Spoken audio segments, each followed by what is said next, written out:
இந்த சபையிலே உங்கள் முன்பு நான் இன்று நிற்க கிடைத்த இந்த வாக்கியத்திற்காக நான் கடவுளுக்கு முதலாவது நன்றி செலுத்துகிறேன். மோதிர கையால் குட்டுப்படுறதுன்னு சொல்லுவாங்க. என்னுடைய ஆசிரியர் என்னை இங்கு உங்களுக்கு அறிமுகம் செய்து வைத்து நான் என்னுடைய செய்தியை இங்கு உங்களுக்கு கொடுக்க இருக்கிற இந்த பாக்கியமானது எல்லோருக்கும் கிடைக்கக்கூடியதல்ல. எனக்கு முன்னாலே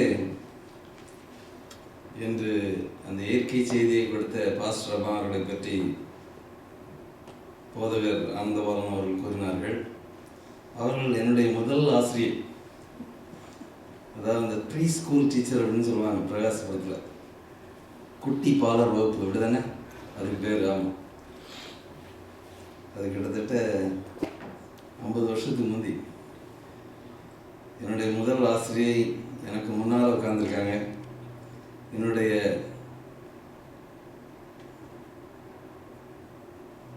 அந்த உயர்நிலை பள்ளியிலே படித்து என்னுடைய கடைசி ஆசிரியர் என்னுடைய வலது பக்கத்தில் இருக்கிறார். இந்த கூட்டத்திலே எனக்கு அறிமுகம் இல்லாத யாருமே இல்லை என்று என்னால் கூற முடியும். ஒருவேளை உங்களுக்கு என்னை தெரியாமல் இருக்கலாம், ஆனால் எனக்கு உங்களை தெரியும். நீங்கள் சோதித்து பார்க்கலாம் இந்த கூட்டத்திற்கு பிறகு. ஜெபம் செய்வோம். எங்கள் அருமை தகப்பனே, உங்களுடைய மத்தியிலே நாங்கள் இன்று வந்திருக்கின்றோம். எங்களுடைய இருதயத்தை திறந்து உங்களுடைய ஆவியால் நிரப்பியவர்களும், வாயின் வார்த்தைகள் உங்களுடைய பரிசுத்த சிங்காசனத்திலிருந்து வரும் வார்த்தைகளாக இருக்க நீதாமை கிருபை செய்யும் ஆண்டவரே. இங்கு பேசப்படுகின்ற ஒவ்வொரு வார்த்தையும், ஆராயப்படுகின்ற ஒவ்வொரு வேத வார்த்தையும் எங்களுடைய வாழ்க்கையிலே பிரயோஜனமாய் இருக்க நீர்தாமே எங்களுக்கு கிருபை செய்ய வேண்டுமாய் எங்கள் அருமை இரட்சகர் இயேசு கிறிஸ்துவ மூலம் மனத்தாழ்மையை கேட்கிறோம் அன்பு பரந்தாத்மே. ஆமென்.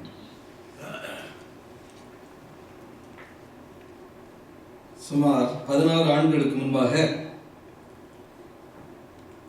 என்னுடைய பிறந்த நாள் அன்று என்னுடைய தந்தை மறைந்த செய்தியை பெங்களூரிலே நான் வேலை செய்து கொண்டிருக்கும் பொழுது அறிந்து கொண்டேன். அது எந்த விதமான தாக்கத்தையும் என்னிடத்தில் ஏற்படுத்தவில்லை.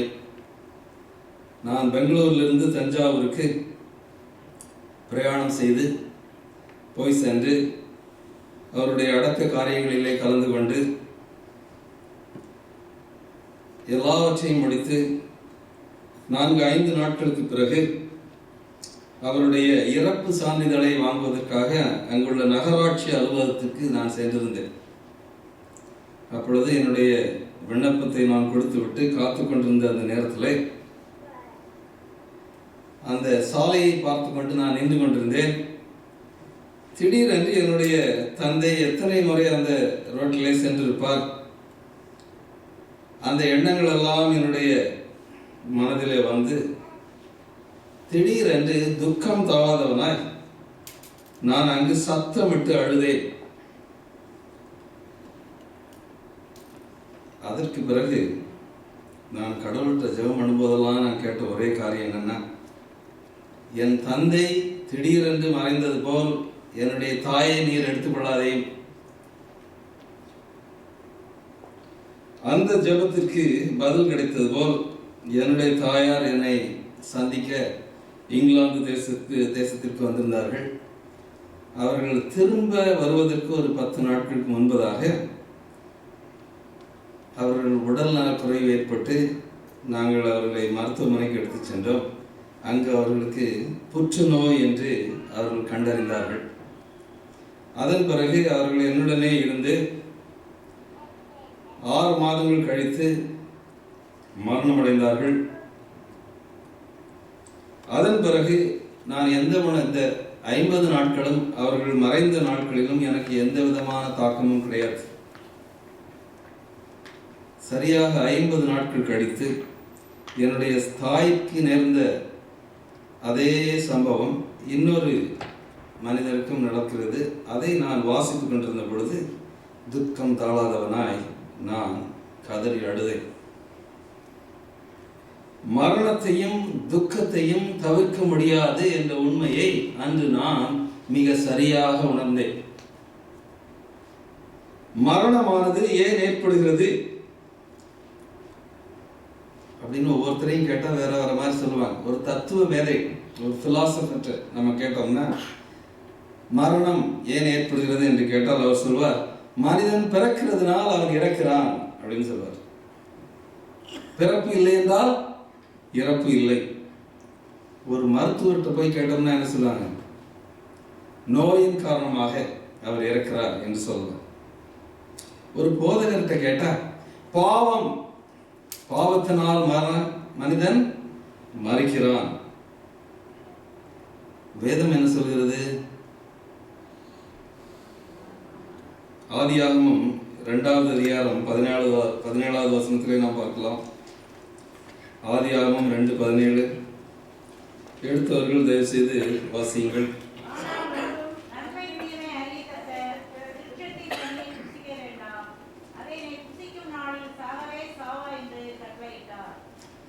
தேவன் கட்டளையிட்டார்.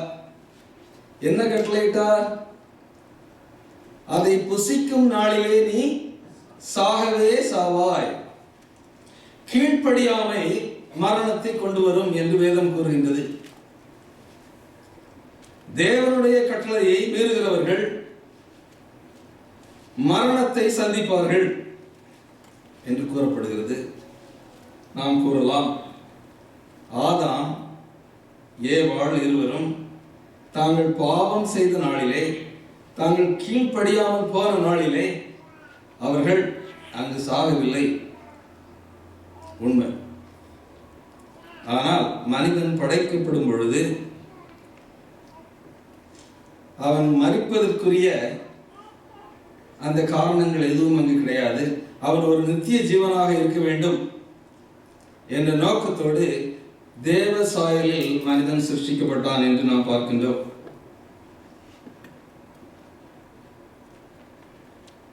புதிய ஏற்பாட்டுக்குள் நாம் சென்றோம் என்றால் ரோமர் 6வது அதிகாரம் 23வது வசனத்திலே பாவத்தின் சம்பளம் மரணம் என்று பார்க்கின்றோம். சில நேரங்களில் ஆதாமுடைய சாவையும் நம்முடைய சாவையும் நாம் பாவத்தின் சம்பளம் என்று தவறாக கருதுவதுண்டு. இது பாவத்தின் விளைவு. மனிதன் சாவது பாவத்தின் விளைவு. பாவத்தின் சம்பளம் என்று குறிக்கப்பட்டிருக்கின்றதே, அது எது என்று நாம் பார்க்கலாம். வெளிப்படுத்தல் 20வது அதிகாரம். வெளிப்படுத்தல் 20வது அதிகாரம் 6வது வசனம். முதலாம் உயிர்த்தெழுதலுக்கு பங்குள்ளவன் பாக்கியவானும் பரிசுத்தவானுமாய் இருக்கிறான். இவர்கள் மேல் இரண்டாம் மரணத்திற்கு அதிகாரம் இல்லை. இவர்கள் தேவனுக்கும் கிறிஸ்துவுக்கும் முன்பாக ஆசாரியராய் இருந்து அவரோடே கூட 1000 வருஷம் அரசாளுவார்கள். இரண்டாம் மரணத்தை பற்றி வெளிப்படுத்தல் விசேஷம் மிக அழகாக கூறுகின்றது. இந்த இரண்டாம் மரணத்தில் யாருக்கு பங்கில்லை? முதலாம் உயிர்த்தெழுதலுக்கு பங்குள்ளவன் பாக்கியவானும் பரிசுத்தவானுமாய் இருக்கிறான். அவனுக்கு இரண்டாவது மரணத்தில் பங்கில்லை. முதலாவது உயிர்த்தெழுதல் எப்பொழுது நடக்கின்றது? தேவனுடைய இரண்டாவது வருகை. இன்னைக்கு நம்ம இந்த வேத பாடம் படிக்கும் பொழுது இதெல்லாம் படித்தோம், அப்படிதானே? முதலாவது உயிர்த்தெழுதல் தேவனுடைய இரண்டாவது வருகையின் பொழுது நடக்கின்றது. அப்பொழுது மரித்த பரிசுத்தவான்கள் உயிர்த்தெழுவார்கள். அவர்கள் பரலோகத்திற்கு சென்று 1000 வருடம் அரசாடுவார்கள். அந்த 1000 வருஷத்திலே அவர்கள் அங்குள்ள அந்த புஸ்தகத்தை அவர்கள் திறந்து பார்த்து யார் தவறு செய்தார்கள், ஏன் தவறு செய்தார்கள், அவர்களுக்கு ஏன் பரலோகத்திலே பங்கில்லை என்ற உண்மையை அங்கு கண்டறிவார்கள். அவர்கள் 1000 வருஷத்திற்கு பிறகு பூமிக்கு வந்து புதிய எருசலேமானது பூமிக்கு திரும்ப வருகின்றது. அப்பொழுது எல்லோரும் உயிர்த்தெழுவார்கள். பாவிகள் ஆதாமிலிருந்து இயேசு கிறிஸ்துவனுடைய இரண்டாவது வருகை மட்டும் இந்த பூமியிலே பிறந்தவர்கள், மரித்தவர்கள் எல்லோரும் அங்கு உயிர்த்தெழுவார்கள் என்று நாம் பார்க்கின்றோம். அந்த நியாய தீர்ப்பின் அந்த தீர்ப்பானது அங்கு நிறைவேற்றப்படும். அப்பொழுது பாவிகள் எல்லாரும் அங்கு நரகத்திலே எரியும் நெருப்பிலே தள்ளப்படுவார்கள். அவர்களுடைய இரண்டாம் மரணம் அங்கு சம்பவிக்கும் என்று நாம் பார்க்கின்றோம். முதலாம் மரணத்தின் மேல் நமக்கு எந்த கட்டுப்பாடும் கிடையாது. No control over the first death. அது எப்போ வேணாலும் வரும், எந்த விபத்திலையும் வரும், எந்த நேரத்திலையும் வரும். ஆனால் இரண்டாவது மரணத்தில் நமக்கு ஒரு சாய்ஸ், நமக்கு ஒரு கட்டுப்பாடு இருக்கு. இரண்டாவது மரணத்தை நம்ம தவிர்க்க முடியுமா? நிச்சயம் முடியும். முதல் மரணத்தை நம்மால் தவிர்க்க முடியாது, இரண்டாவது மரணத்தை தவிர்க்க முடியும். தவிர்க்க முடியும் அப்படின்னு அங்க நமக்கு அங்க ஒரு சின்ன ஒரு வாய்ப்பு இருக்குது. அந்த வாய்ப்பை நாம் பற்றிக்கொள்ள வேண்டும் என்றால் நம்முடைய வாழ்க்கை முறையானது மாற வேண்டும். நம்முடைய வாழ்க்கை முறை மாற வேண்டும். நம்முடைய வாழ்க்கையை எது இயக்குகிறதோ அதுதான் நமது கடைசி இலக்குக்கு நம்மளை வழி நடத்தும் என்று பார்க்கின்றோம். நம்முடைய வாழ்க்கையை நிறைய விஷயங்கள் இயக்கிக் கொண்டிருக்கின்றது. வேதாகமத்திலே நம்ம பார்க்கிறோம்.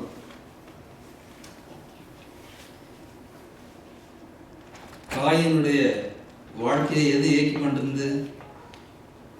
அவனுடைய குற்ற உணர்ச்சி. தான் குற்றம் செய்தோம் என்று உணர்ந்த பிறகு காயின் என்ன செஞ்சான்? நம்ம எப்படி தேவனோடு ஒப்புரவாக முடியும் என்கிற அந்த வழியை விட்டுவிட்டு, ஐயோ என்னை காண்பவர்கள் என்னை கொன்று போடுவார்களே, அவன் அந்த தண்டனையிலிருந்து தப்பிக்கத்தான் தன்னுடைய வழியை பார்த்தான். தேவனோடு ஒப்புரவாகி தன்னுடைய பாவத்தை அறிக்கையிட்டு தேவனோடு சேர்வதற்குரிய அந்த வாய்ப்பை இழந்து விட்டான் என்று பார்க்கின்றோம். அதே போல யாக்கோபின் குமாரர்கள் சிமியோனும் லேவியும் அவர்கள் ஒரே நாளில் கோபம் கொண்டவர்களாய் ஒரு நகரத்தையே அவர்கள் நிர்மூலமாக்கினார்கள் என்று நாம் பார்க்கின்றோம். கோபம் அவர்களை ஆட்கொண்டது. தங்களுடைய சகோதரியை கற்பை சூறையாடியவர்களை உயிரோடு விடமாட்டோம் என்று அவர்கள் அந்த நகரத்தையே நிர்மூலமாக்கினார்கள். கோபம் அவர்களை ஆட்கொண்டது. கோபம் அவர்களை வழி நடத்தியது. நம்மை எது ஆட்கொள்கிறதோ அதுதான் நம்மை வழி நடத்தும். இந்த கடைசி காலத்திலே 3 காரியங்கள் மிக முக்கியமாக நாம் தெரிந்து கொள்ள வேண்டும். நம்முடைய எண்ண அலைகள் அது நம்முடைய வாழ்க்கையை தீர்மானிக்கும். நம்முடைய மனதில் எது இருக்கின்றதோ அது நாம் என்ன செய்ய போகிறோம் என்பதை தீர்மானிக்கும். நம்முடைய எண்ணங்கள். அடுத்ததாக நமது நேரம். மனுஷன் வயசாக இந்த உலகத்திலே நம்முடைய வாழ்க்கையானது நாம் நம்முடைய வயசு கூடிக்கொண்டு போகும் பொழுது நாம் செய்யக்கூடிய முக்கியமான காரியங்களுக்காக நாம் நேரம் ஒதுக்க முடியாது. நான் இங்கே சில நண்பர்களை பார்த்தேன். நீ கொஞ்சம் வருஷத்துக்கு முன்னாலே எங்களுக்கு ரொம்ப ஒழுங்காக தினமும் சாயங்காலம் உன்னுடைய வீட்டிலிருந்து அழகாக தொலைபேசியில் எங்களை கூப்பிட்டு பேசினாயே, இன்று ஏன் நீ அவ்வாறு செய்வதில்லை? காலம் மாறி போகும். நாம் செய்யக்கூடிய காரியங்களுக்காக நாம் நேரம் ஒதுக்கிட முடியாது. நாம் செய்ய நினைப்போம், ஆனால் முடியாது. ஏன்னா நேரம் இருக்காது. அடுத்ததாக நம்முடைய பணம்.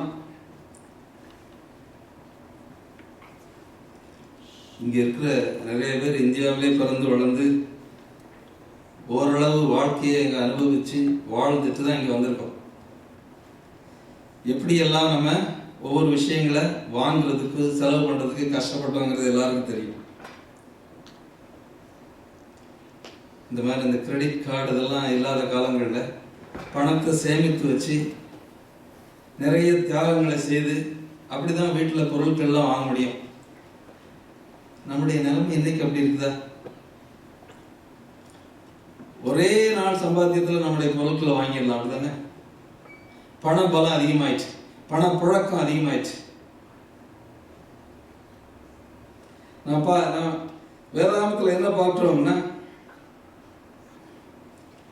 அடுத்தவர்களின் அங்கீகாரத்துக்காக சிலர் வாழ்றோம். நம்முடைய மூளையை கசக்கிக்கிட்டு இருக்கோம். பக்கத்து வீட்டுக்காரன் என்ன நினைப்பான், நம்ம கூட இருக்கிற நம்முடைய நண்பர்கள் என்ன நினைப்பார்கள், நாம் உடுக்கின்ற உடை, எந்த வீட்டிலே வாழ்கிறோம், எந்த காரை நாம் ஓட்டுகிறோம், இவைகள் எல்லாம் நம்முடைய மனதிலே பாதிப்பை உண்டாக்குகின்றன. நம்முடைய எண்ண அலைகள் ஓடும். சிலருக்கு பிள்ளைகளை டாக்டர் ஆக்கி பார்க்கணும்னு ஆசை, என்ஜினியர் ஆக்கி பார்க்கணும்னு ஆசை. அந்த பிள்ளைக்கு என்ன ஆசை இருக்குன்னு யாரும் கவலையப்பட மாட்டாங்க. உன்னுடைய மனசை பாதிக்கிற விஷயம். அதனால சில நிறைய மன அழுத்தங்கள், நிறைய கவலைகள் எல்லாம் இருக்கு. நம்முடைய மனதிலே என்ன எண்ணங்கள் இருக்கின்றதோ அதை நிறைவேற்றுவதற்காக நாம் செய்யக்கூடிய காரியங்கள் வாழ்க்கையிலே மிகுந்த மன கஷ்டத்தை உண்டு பண்ணும். மனதினுடைய எண்ணங்கள் எவ்வளவு முக்கியம் என்று நாம் பார்க்கின்றோம். அங்கீகாரத்திற்காக வாழ்வது ஒரு நாளும் நமக்கு மகிழ்ச்சியை தராது. சிலர் என்ன பண்ணுவாங்க, நம்முடைய வேதாகமத்தில் சொல்லப்பட்டபடி நம்முடைய வாழ்க்கையை அமைத்துக் கொள்ளாமல் இந்த உலகத்தை நாம் தொடர்ந்து செல்ல வேண்டும், இந்த உலகத்திலே அந்த லேட்டஸ்ட் ஃபேஷன் அதன்படி நாம் உடை உடுத்த வேண்டும், அதன்படி நம்முடைய சிகை அலங்காரத்தை செய்து கொள்ள வேண்டும். அதாவது அந்த கூட்டத்தை நம்ம தொடர்ந்து போகணும், அந்த கூட்டத்தில் ஒருத்தராக நம்ம இருக்கணும். அந்த கூட்டத்தை தொடர்ந்து செல்ல வேண்டும் என்று நினைப்பவர்கள் அந்த கூட்டத்திலே காணாமல் போவார்கள் என்று பார்க்கின்றோம். நம்முடைய தனித்தன்மையானது, தேவனுடைய பிள்ளைகள் என்ற தனித்தன்மை ஆனது அங்கு மறைந்து போகும்.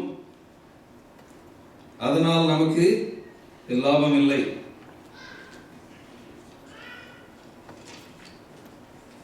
நம்முடைய நேரம், வாழ்க்கையில் நாம் நினைத்த காரியங்கள் அனைத்தையும் ஒரு நாளும் செய்ய முடியாது. நீங்க முயற்சி செய்து பார்த்திருக்கின்றீர்களா? நம்ம நினைத்தது எல்லாவற்றையும் நம்மால் செய்ய முடியுமா? ஒரு நாள் முடியாது. சிலர் அடுத்தவங்க என்ன கேட்டாலும் செஞ்சு கொடுக்கணும்னு ஆசைப்படுவாங்க. அவங்களுக்கு இல்லை என்று சொல்ல தெரியாது. அதுவும் முடியாத காரியம். அடுத்தவங்க கேட்கறதில்ல. எனக்கு என்னுடன் வேலை செய்த ஒரு ஆசிரியர் இருந்தார், பெங்களூர் மாநகரத்திலே. என்னுடைய அடுத்த வீட்டில் தான் அவர் இருந்தார். ரெண்டும் ஒரே பள்ளியிலே வேலை செய்தோம். அவர் மிகவும் சிரித்த முகத்துடன் எப்பொழுதும் புன்முறுவலோடு அவர் இருப்பார். அவரிடம் யார் போய் எந்த உதவி கேட்டாலும் செய்வார். சில நேரங்களில் அவர் இரவு முழுவதும் தூக்கமே இல்லாமல் செய்து கொண்டிருப்பார். அப்படி ஒரு நல்ல மனுஷன் நான் வாழ்க்கையில் பார்த்ததே கிடையாது. ஏனென்றால் இல்லை, என்னால் செய்ய முடியாது என்று சொல்கின்றவர். அவரால் சொல்ல முடியாது. அதனால அவர் எல்லாரும் அவர்கிட்ட போய் எனக்கு இது செஞ்சு கொடுங்க, அதை செஞ்சு கொடுங்கன்னு அவர்கிட்ட கேட்டு வாங்கிடுவாங்க. அப்படி செய்ய நினைப்பவர்களுக்கு சோர்வு, களைப்பு, மன அழுத்தம் எல்லாம் வரும். இரத்த கொதிப்பும் வரும், கடைசியில் மாரடைப்பும் வரும். நமக்கு கொடுக்கப்பட்டிருக்கின்ற நேரத்திலே தேவனுடைய சித்தத்தை மட்டுமே நம்மால் நிறைவேற்ற முடியும். அதற்கு மட்டும்தான் இங்கு நேரம் இருக்கிறது. அதனால்தான் இயேசு கிறிஸ்து அந்த சமாரிய பெண்மணியிடம் பேசிக் கொண்டிருந்த பொழுது அவருடைய சீடர்கள் அங்கு அவர்கள் உணவு கொண்டு வருவதற்காக சென்றவர்களிடம், எனக்கு உணவு வேண்டாம், நான் ஏற்கனவே உணவு அருந்து விட்டேன் என்று இயேசு கூறுகின்றார். இவங்கெல்லாம் முடிக்கிறாங்க, என்ன எப்படி அவருக்கு சாப்பாடு கிடைச்சிருக்கும் இந்த இடத்துல, நம்ம தானே சாப்பாடு வாங்க போனோம்னுட்டு. அப்போ அவர் சொல்றாரு, என்னுடைய தேவனுடைய சித்தத்தை, என்னை அனுப்பின அந்த பிதாவுடைய சித்தத்தை நிறைவேற்றுவதே என்னுடைய போஜனம்.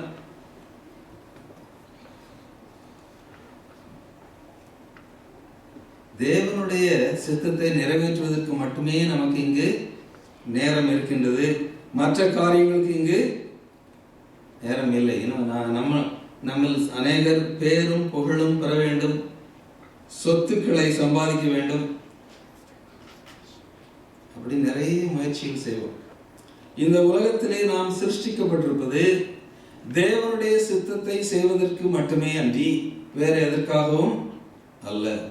நம்முடைய சொந்த பேரையும் புகழையும் இங்கு சேர்த்து வைப்பதற்காக அல்ல.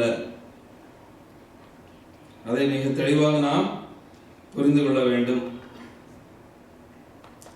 இன்று நம்முடைய நேரத்தை மிக அருமையாக ஆட்கொள்வதற்கு சில காரியங்கள் இந்த நாட்டில் மட்டுமல்ல, இந்த உலகத்திலே இருக்கின்றது. தொலைக்காட்சி தொடர்கள், திரைப்படங்கள். சில நேரங்களிலே சில திரைப்படங்களை நாம் பார்த்தோம் என்றால், இவ்வளவு அழகாக அவர்கள் படமாக்கி இருக்கின்றார்களே, இப்படி ஒரு கதையை நான் பார்த்ததே கிடையாது அப்படின்னு வியக்க வைக்கும். அந்த தொலைக்காட்சி தொடர்கள், அந்த தொடர்கள் இல்லாட்டா இன்னைக்கு அந்த தொலைக்காட்சி சேனல்களுக்கு இன்னைக்கு அவங்களுக்கு வியாபாரமே இல்லை. நம்முடைய சிலர் வாழ்க்கை முறை, இந்த உலகத்தில் மக்களுடைய வாழ்க்கை முறை அந்த தொலைக்காட்சி தொடரை சுற்றியே இருக்கின்றது. 6 மணிக்கு, எனக்கு அந்த தொலைக்காட்சி தொடர் பேர்கள்லாம் எனக்கு தெரியாது, 6 மணிக்கு இந்த ப்ரோக்ராம் இருக்கு, அதனால நான் 5 மணிக்கே வேலையை முடிச்சுட்டு உடனே வீட்டுக்கு போகணும். அது மட்டும் இல்லை, அவங்களுடைய நண்பர்கள் அவங்க பார்க்கும்போது அவங்க அங்கு விவாதம் செய்வது எதை பற்றி, இந்த கேரக்டர் இப்படி பண்ணினா நல்லா இருக்கும், அது அப்படி இருந்திருக்கும், நாளைக்கு என்ன நடக்குன்னு நம்ம பார்க்கணும். அதுக்கப்புறம் அவங்க தொலைபேசி எடுத்து திருப்பி இன்னும் அவங்களுடைய சம்பாஷணைகள் நடக்கும். வாழ்க்கையே இந்த மாதிரி கட்டுக்கதைகளுக்கு நாம் செவி கொடுத்து கொண்டிருக்கின்றோம். 1 தீமோத்தேயு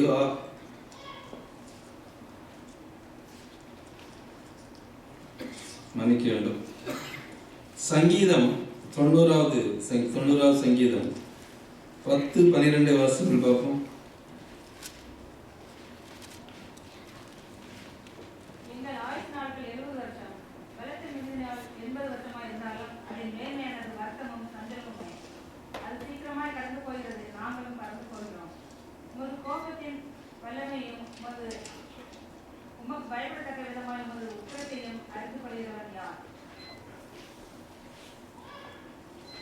நம்முடைய ஆயுசு நாட்களை பற்றி ஆதியாகமத்திலிருந்து ஆரம்பிக்குது. அதாவது இந்த முதல் மனிதர்கள்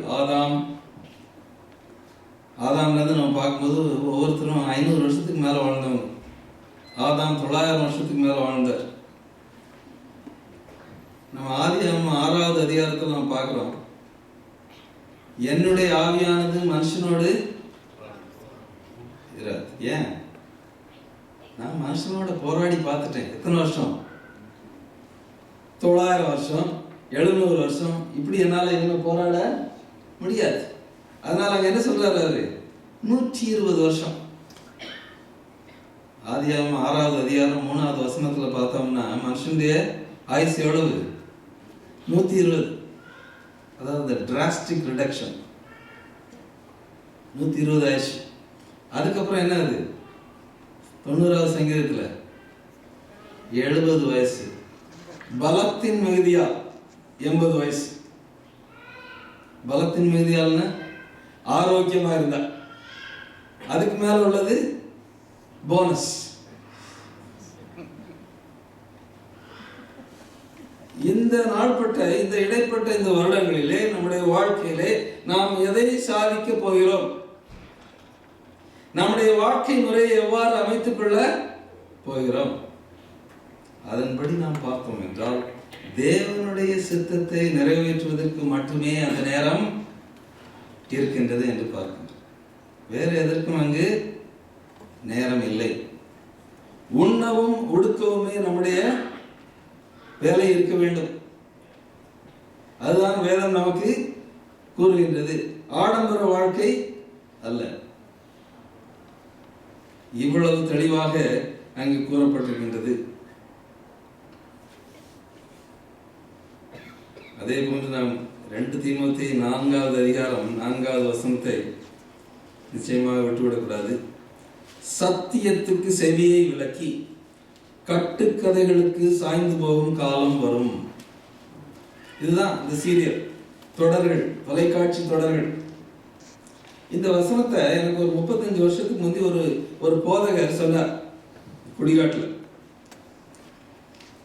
அதுக்கப்புறம் ஒரு 15 வருஷம் கழிச்சு நான் அந்த போதகருடைய மனைவியை பார்த்தேன். பாஸ்டர் ஐயா எப்படி இருக்காங்க? நல்லா இருக்காங்க. உங்க வீட்டில் தொலைக்காட்சி இருக்குதா? அந்த கதையை ஏன் கேட்குறீங்க? அவர் அது முன்னாலேயே தான் உட்கார்ந்துருக்காரு.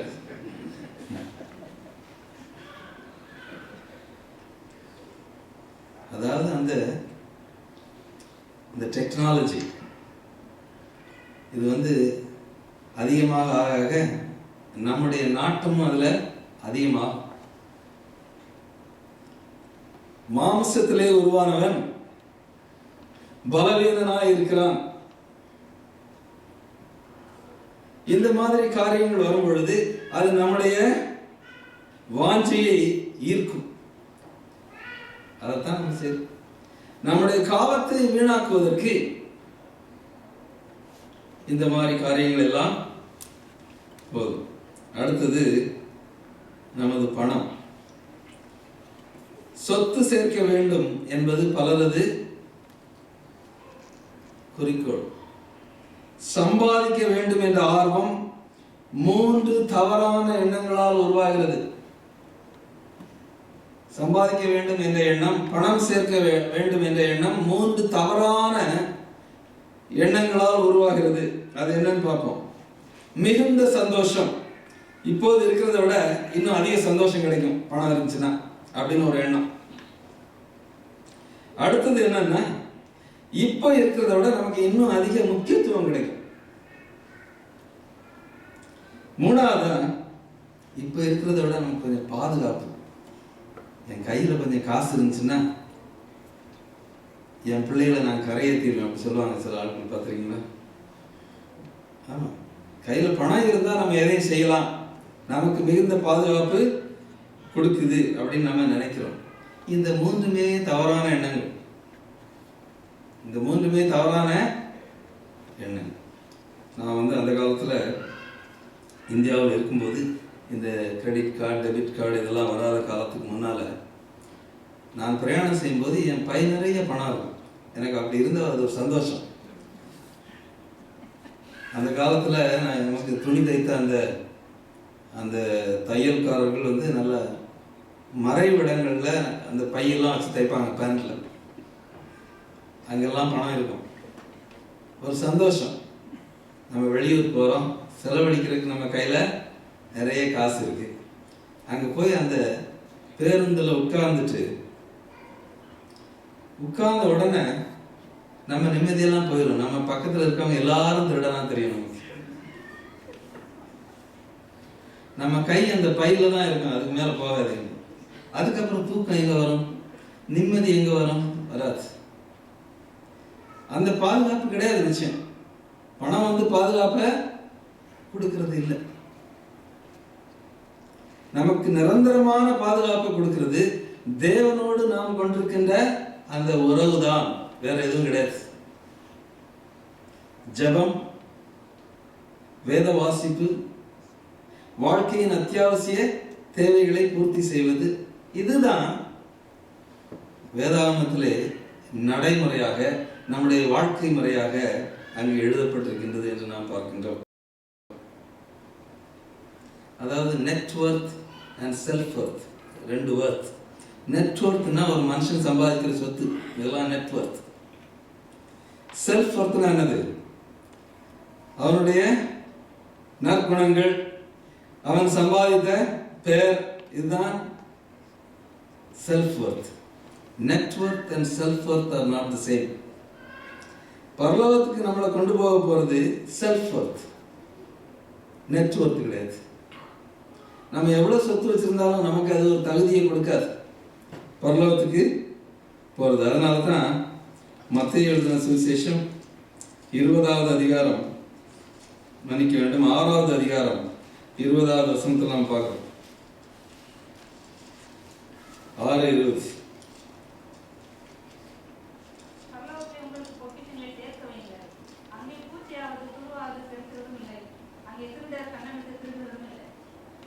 பரலோகத்திலே உங்களுக்கு பொக்கிஷங்களை சேர்த்து வையுங்கள். இங்க பூமியில சேர்த்து வைக்கிறதுல எந்த பிரயோஜனமும் இல்லை. பரலோகத்திலே சேர்த்து வையுங்கள். கடைசி காலத்திலே சாத்தான் இந்த 3 காரியங்களையும் தன்னுடைய கட்டுப்பாட்டுக்குள் கொண்டு வர நினைப்பான். அந்த நேரத்திலே தேவன் தம்முடைய பிள்ளைகளை அவருடைய பக்கத்திலே வைத்துக் கொள்வதற்காக அவர் தன்னுடைய முயற்சிகளை அங்கு செய்வார். இந்த போராட்டமானது அங்கு நடக்கும். சாத்தானுக்கும் தேவனுக்குமான ஒரு போராட்டம். ஆனால் நம்ம சிலர் என்ன நினைக்கிறோம், நம்ம புத்திசாலியா இருப்போமே, இங்க கொஞ்சம் அங்க கொஞ்சம், அப்படி பார்த்துருக்கீங்களா? ஆளுங்கள இங்க ஒரு கால் அங்க ஒரு கால். நம்ம கடவுள் பக்கமே இருக்கிறோம், இந்த உலக தேவைகளையும் நம்ம நிறைவேற்றி கொண்டே இருப்போம் அப்படின்னு நம்ம பார்க்குறோம்.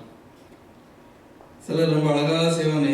எனக்கு சில நபர்களை தெரியும், ஓய்வு நாளை பற்றி நாம் சரியாக ஆசரிக்காவிட்டாலும் தேவனுக்குரிய காணிக்கைகளை கொடுத்து விட்டால் எல்லாம் சரியாகிவிடும் என்று நினைப்பார்கள். இந்த உலகத்தோடு ஒத்து வாழ்ந்து கொண்டு தேவனுடைய ராஜ்யத்திலையும் நாம் பங்கடைய வேண்டும் என்று ஒரு காலம் அது நடக்காத விஷயம். You cannot have the best of both worlds. ஏதாவது ஒன்றை இழந்தால் தான் இன்னொன்றை அடைய முடியும். பரலோகத்தை இழந்தால் நாம் இந்த பூமியை அடையலாம், இந்த பூமியை இழந்தால் நாம் பரலோகத்தை அடையலாம் என்று நாம் பார்க்கின்றோம். வெளிப்படுத்தல் 3வது அதிகாரம்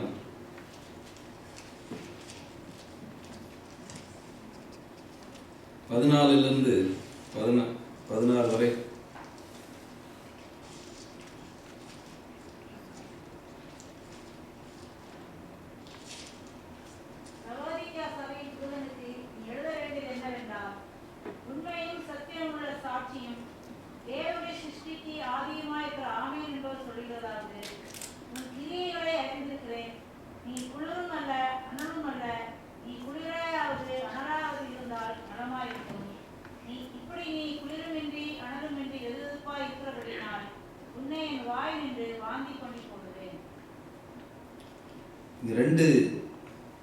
two conditions, அனல் குளிர்.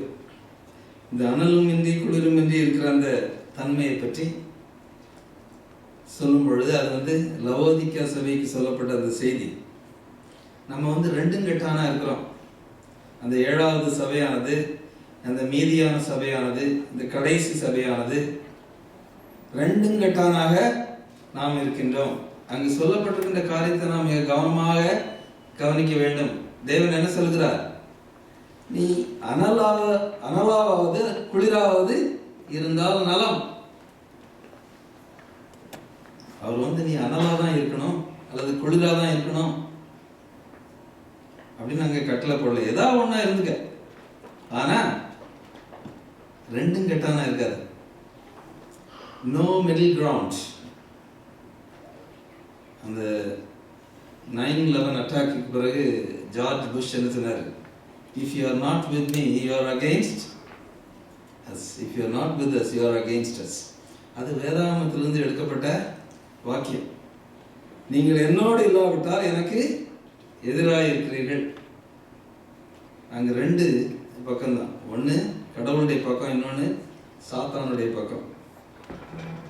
சாத்தானுடைய பக்கத்தில் இருந்தா நம்ம ஒரு நாள் தேவனுடைய பக்கத்தில் வர்றதுக்கு வாய்ப்பு இருக்கு. ரெண்டுக்கு இடையில இருந்தா என்ன ஆகுது? நான் சாத்தானுடைய காரியங்களை நாம் தொடர்ந்து செய்து கொண்டு தேவனுடைய பக்கத்தில் நாம் இருப்பதாக நம்மை நாமே நியாயப்படுத்தி கொண்டிருப்போம். அப்படி நியாயப்படுத்தி கொண்டிருக்கும் பொழுது நாம் தேவனுடைய பக்கத்திற்கு வருவதற்கான வாய்ப்பு குறைந்து விடுகிறது என்று பார்க்கிறோம்.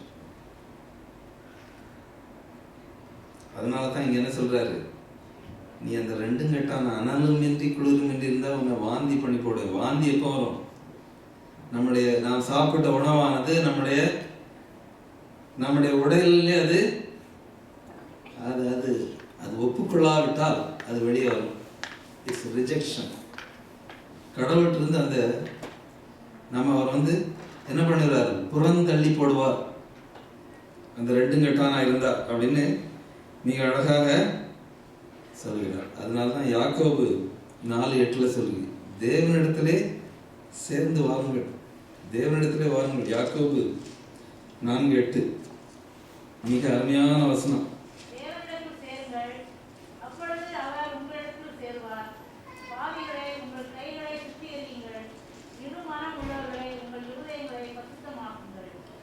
இரு மனம் உள்ளவர்களே உங்கள் இருதயங்களை பரிசுத்தமாக்குங்கள். ஒரு தமிழ்ல ஒரு அருமையான பாட்டு உண்டு, இன்று நீ மரித்தால் தேவனை சந்திக்க ஆயத்தமா. அதாவது மரணம் என்பது பாவத்தின் விளைவு, அதை நம்ம தவிர்க்க முடியாது. ஆனா அப்படி மரிக்கும் பொழுது நம்முடைய வாழ்க்கையானது தேவனுடைய சட்ட திட்டங்களுக்கு உட்பட்டு இருக்கின்றதா? நம்முடைய வாழ்க்கை இன்று முடிந்தால் தேவனை சந்திக்க நாம் ஆயத்தமா? அந்த ட்வின் டவர் அட்டாக் பிறகு அதை பற்றி அந்த pioneer memorial church pastor doctor Dwight Nelson கேட்டாங்க. அவர் சொன்ன வார்த்தை என்ன தெரியுமா? எத்தனை பேர் அங்கு மரித்தார்கள் என்பது முக்கியம் அல்ல, எத்தனை பேர் அங்கு தயாராக இருந்தார்கள் என்பதுதான் முக்கியம். இன்று நம்முடைய வாழ்க்கை முடிவுக்கு வந்தால், இன்று இயேசு கிறிஸ்து உன்னுடைய 2வது வருகை சாத்தியப்பட்டால் நாம் தேவனை சந்திக்க ஆயத்தமாக இருக்கிறோமா? அதுதான் என்னுடைய கேள்வி.